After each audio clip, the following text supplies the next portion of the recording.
Welcome to Contingent Training Methods and You. Today you will be learning about the different types of contingent selection methods. These are also known as the final methods because in most cases we conduct them at the end of the selection process. The main three categories of checks we will be discussing are reference checks, background checks, and medical/drug tests.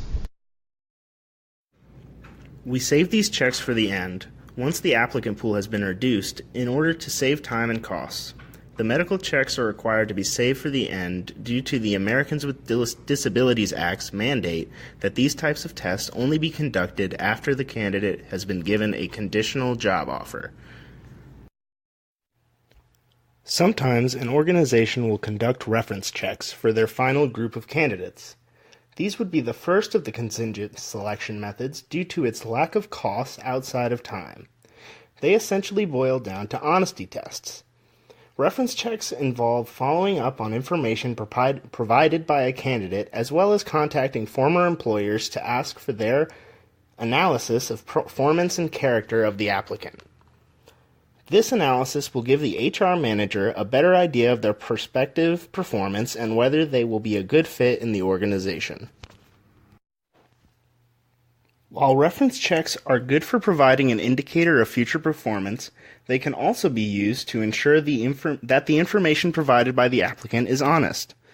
Past employers are protected legally when providing this information as long as what they are saying is honest.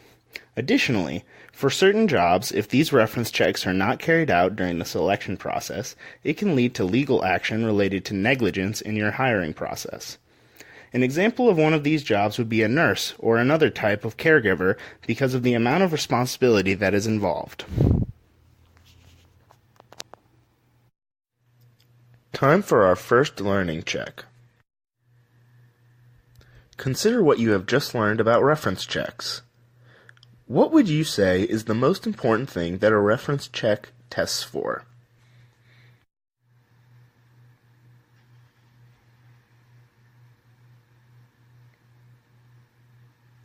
If you said a candidate's honesty and character, then you are on the right track.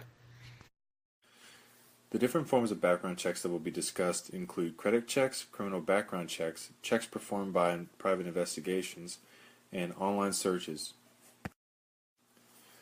Credit checks are one of the most common background checks due to the potential impact of an applicant's financial responsibility and awareness on performance. In order to go forward with a credit check, consent must be provided by the applicant. These tests show various forms of incurred debts, payments, past loans, and in general, any other late payments that have occurred in the applicant's past. A credit score is not included during these checks. For an example, IMG has developed a money management team that handles their clients' general finances and reinvestments. For this type of position, a credit check would be crucial in ensuring that the final batch of candidates being considered are historically financially responsible. Criminal checks are also very common. These tests are usually done through the courts, police departments, and by viewing government and state records. Third-party information brokers do exist as an alternative, but information from these sources can be inaccurate or out of date. These checks show an applicant's criminal history and can include things like felonies and arrests. State law varies when it comes to how far back these tests can see and what kind of questions can be asked regarding these checks. The EEOC states that a person may not be denied employment based only on a criminal background check, and instead must be able to prove that it will have an impact on the requirements for the job.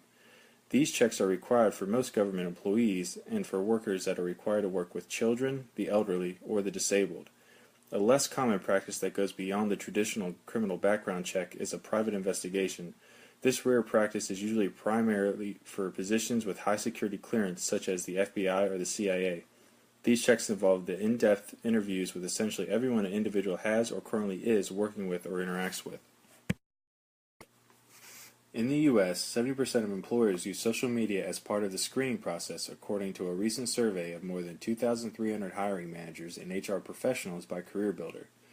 Employees don't like the idea of this new form of background checking, given that their personal lives are being looked over, and checking on a person's social media accounts isn't a very proven method of predicting job performance. This method is, however, a free way to do a preliminary screening. Examples of accounts that are commonly checked are Facebook, Instagram, Twitter, and LinkedIn. Given the popularity of this form of background checking, it is important to not post questionable content on social media because this could potentially be used against an applicant during the screening process. Time for another learning check. Based on your newfound knowledge of background checks, which test would you say has the greatest impact on selection?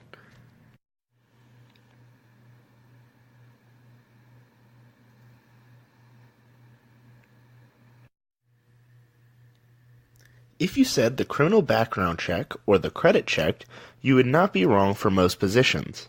However, it is important to consider that all of these methods should have a varying degree of impact based on what the position in question is.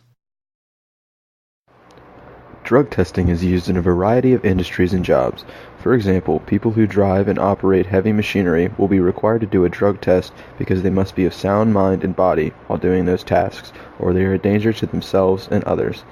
This is not only used as a screening for potential drug abusers, but also relieves liability of the organization if an employee is accused of wrongdoing. Drug tests are usually performed by an independent lab and are therefore costly. Most organizations save drug tests as a last step, and it is done once there is a job offer on the table, contingent on the individual passing the drug test. However, drug tests can be used as a screening tool in some cases. This can be done off-site in a lab or can be collected on location and taken off to a lab for testing. Let's check out what you've learned. Which of the following jobs would likely use a drug test to screen its candidates, and why? Fast food worker, forklift operator, ballet dancer. If you said forklift operator, you're right. Most jobs where heavy machinery is involved, a drug test is used as a screening method. Even though drug tests are expensive, they are a necessity for jobs like these. They also help with liability if an employee is accused of wrongdoing.